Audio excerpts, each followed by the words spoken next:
This video is going to be the life and the tragic end of Joseph Lobert. Or it's Lobert or Lobert. I am not sure, so I'm going to be referring to him as Joseph L from now on.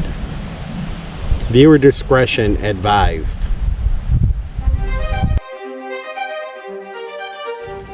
Our story begins on May 8th, 1922. Authorities were alerted by a passerby hearing the cries of children at Joseph L's residence.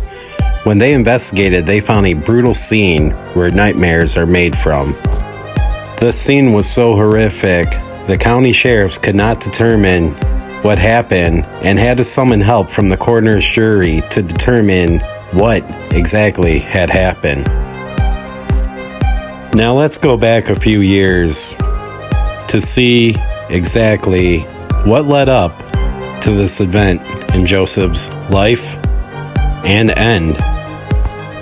In 1916, Joseph moved back to Huron County with a new wife he had met and married in Detroit, Michigan, Agnes Gems, his new wife and Detroit native.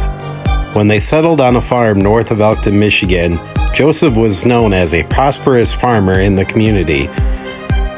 By 1922, Joseph and Agnes's family grew to 5 children, all under the ages of 11 at the time. Their life wasn't so comfy. Joseph had family feuds about who owned the farm and who it belonged to. He was the owner and gifted the land by his father, but after his father died, it was deeded to his brother, who passed away and left it to his widow. This put a large strain on Joseph and his wife. There were rumors started around town about Agnes and Joseph. Don't know exactly what was said about her and him, but enough to drive her mad.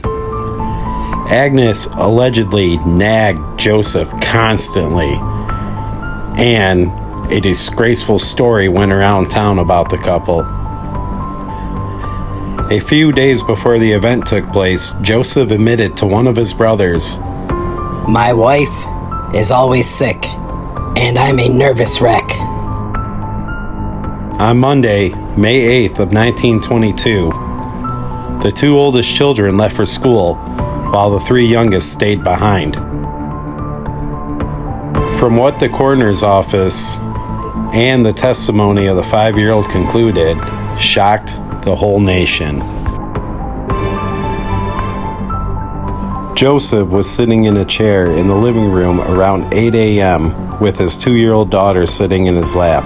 His wife was in the kitchen and grabbed a large butcher knife and walked into the living room and violently attacked Joseph, repeatedly stabbing him, and also stabbed the 2-year-old in the arm, leaving a very deep wound.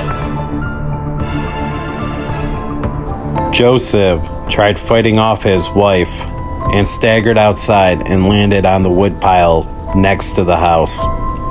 That's when Agnes picked up a very dull axe from the woodpile and started swinging away at his neck, nearly decapitating him. It was concluded then she walked back inside and found that knife again and began stabbing herself over and over, and somehow she was able to walk outside and land right next to her husband's body, and that's where she died. When the 2 oldest children returned from school, they found their younger siblings sitting in the wagon buggy in the barnyard. The 5-year-old took her 2 older siblings to the bodies and told him what happened. And it was then someone passing by the farm could hear the cries from the children and alerted the sheriff's deputy.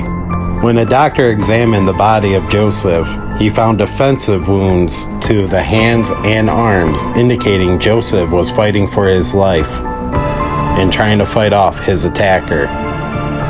And he died from blood loss and shock.